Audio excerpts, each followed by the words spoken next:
I've been a real fan of the Bob & Brad C2 percussion massager, but they have an updated version now they call the C2 Pro. Hi, I'm Ralph, and welcome to The Ageless Runner. Now, I did a review of the C2 about a year ago, and I'll put a link to it down below. However, it's not necessary to watch that before you look at this video. This is a standalone video. Now, before we jump into talking about the massager, let's talk a couple of reasons why I use a massager and why you might also want to. First reason, the obvious reason, the most often used reason, is it helps with tired, sore, and achy muscles. It's great after, a workout, your muscles are tired, you wake up the next day, they're sore. Using a massager on them can help relieve some of that discomfort. The second reason, which is maybe a lesser known reason, is used before a workout. If you're a runner like me, use it before you run. I use it on my big muscles, my glutes, my quads, and things like that. There's some research that suggests that using high-frequency massage before a workout can improve DOMS. DOMS is delayed onset muscle soreness. So using this before you run, before your workout, may make you less sore the next day or two. Now, when you go out to evaluate a percussion massager, you're out shopping for one, there's 3 specifications you want to look at, and these are kind of common across all massagers. The first one is stroke length or amplitude, and that's how far the head oscillates outside the body of the massager. Now, the C2 Pro has an update from the C2. It's a 25% increase. It went from 8 millimeters to 10 millimeters, and that's a good thing. That extra penetration is better for your muscles. Works them a little more, help relieve some of that soreness, and wake them up if you're doing it before a run. Now, the second specification is stall force. And that's exactly how it sounds. How much force would it take to push on the massager before it would stall out and not oscillate? Now, a slight increase from the C2 to the C2 Pro. The C2 was 40 pounds. This is 44, 10%. That's not much. I would call that a wash. However, one interesting innovation that the C2 Pro has is this pressure ring.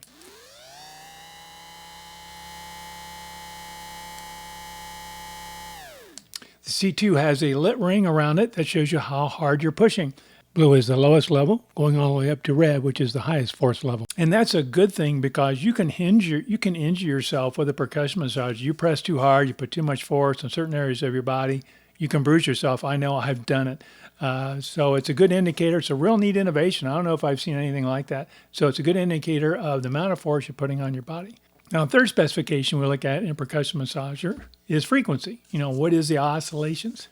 Now, here there's been no change between the C2 and the C2 Pro. They go from 2,000 to 3,200, 5 different levels. It's exactly the same. However, one innovation, again, on the C2 Pro is that it has a digital readout of the speed.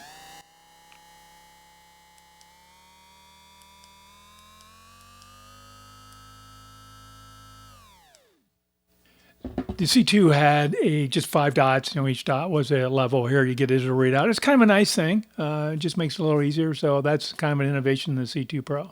Now, the C2 Pro, like the C2, comes with 5 massage heads, although one of them is very different. One of them is kind of a neat little thing we'll talk about here in a second.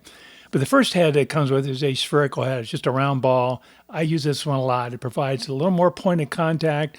It's really good, again, on those sore muscles, those tired muscles. It's kind of what I use, especially on my glutes. It feels really good on my glutes. So this is a very common head to use. The second head is what I call a bullet head. It's very pointy here. Again, it provides localized massage. You need to be careful with this one because it's small diameter. It's very pointy. You could more easily hurt yourself or bruise yourself. So be careful using this head, but it does provide some localized massage. The next head, again, very common to many massagers, is the fork head. And this is useful for straddling, say, your spine, where you want to massage the muscles on each side of your spine, but you don't want to hit your spine. In fact, when you're using a percussion massager, make sure you don't run it over a bone, whether it's an elbow or a knee. It'll really vibrate you and jar you, but this is good for the spine. Now, the fourth head, again, in the C2 and the C2 Pro, and I've not seen this type of head in others, is one they call an air cushion head. It's actually got a little bit of cushion, spherical top. What's nice about that, provides some dampening of the massage. So if you have some sensitive areas of your body, you want to kind of dampen the force a little bit, use this air cushion massage head. It works very good.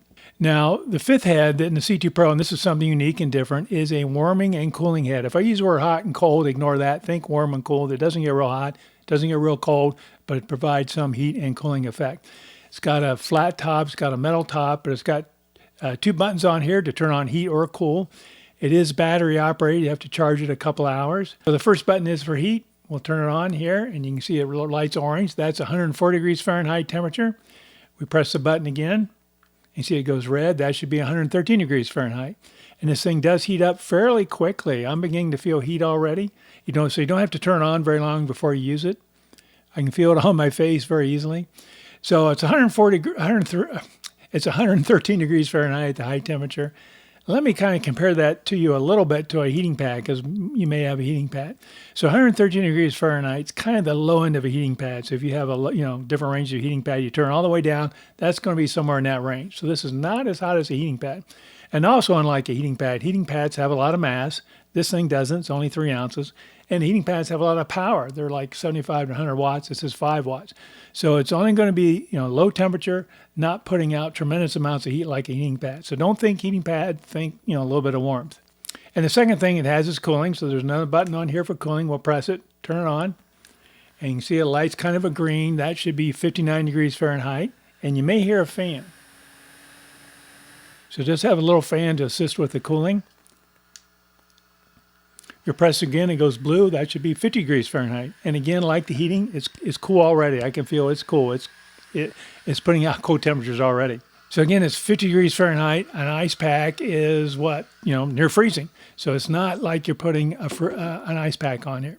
So you shouldn't think of that head as a heating pad, ice pack. You should think of it as adding some warmth and cooling to your muscles. I look at it as enriching the massage experience. Add a little bit of heat, add a little bit of cooling with a flat head to work those muscles. So it's really kind of a neat innovation. Talk about a few other physical characteristics. The C2 Pro, like the C2, weigh the same, about 1.5 pounds. And like the C2, one of the things I really like about the C2 and the C2 Pro is the grip. You see the grip is oval rather than round. It makes it really easy to hold. It's got kind of a little bit of a cushion. It makes it real easy to direct the massage, unlike a round handle. So it's one thing I really like about the C2 and the C2 Pro is that oval handle. The heads just push on and pull off. There's some grommets on here that provide a little friction. So it's pretty easy to do. It does not take a lot of effort. Workmanship, I think, is pretty good. I commend the C2 and like the C2 Pro, the workmanship is very good. I have an engineering background, and I can tell if something's built pretty well, and I think it's built pretty well. I've had no issues with my C2 in about a year. Now, the C2 Pro, like the C2, has a chip inside, and most percussion massagers do, that limits the session time to 10 minutes. If you start massaging and you see that 10 minutes, it will shut off automatically, and that's to prevent overuse.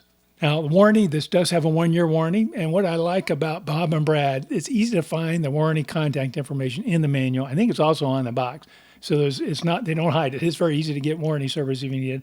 I've not had to do any with mine, and I think the reviews on Amazon are pretty good too. You can check those out. So what else comes besides the massager and the heads? Well, you get a charging cable. It's USB-A to USB-C. It does not come with a power supply. You have to provide your own charger, but it does come with a cable. Comes, of course, with a user manual.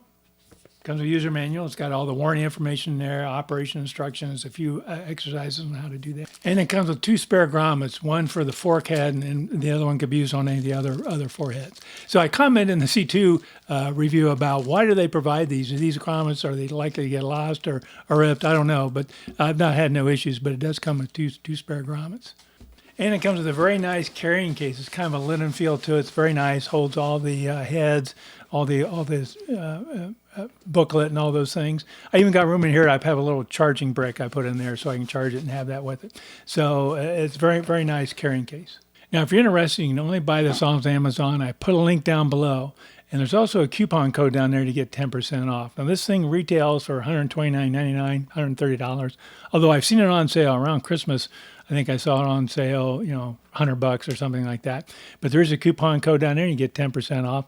Again, this is my go-to massager. I use it. And I don't know if I mentioned it yet, but one nice thing, it's small enough you could travel with it. If you were going to go to a race or go do something where you knew you might want to do a before or after massage, you could take this with you. It's not so big you couldn't do that. So it's my go-to. I've used it. My wife used it. And it's just a great thing to have. If you're not using percussion massager, I highly encourage it. Whether you get this one or not, get a percussion massager. It's great for pre and post workout. Hey, thanks so much. I hope you enjoyed this review. Hope you enjoyed this video. If you did, please scroll down and hit the like icon. I'd love to have you stick around too. Hit that subscribe button also. Thanks so much for watching and happy running.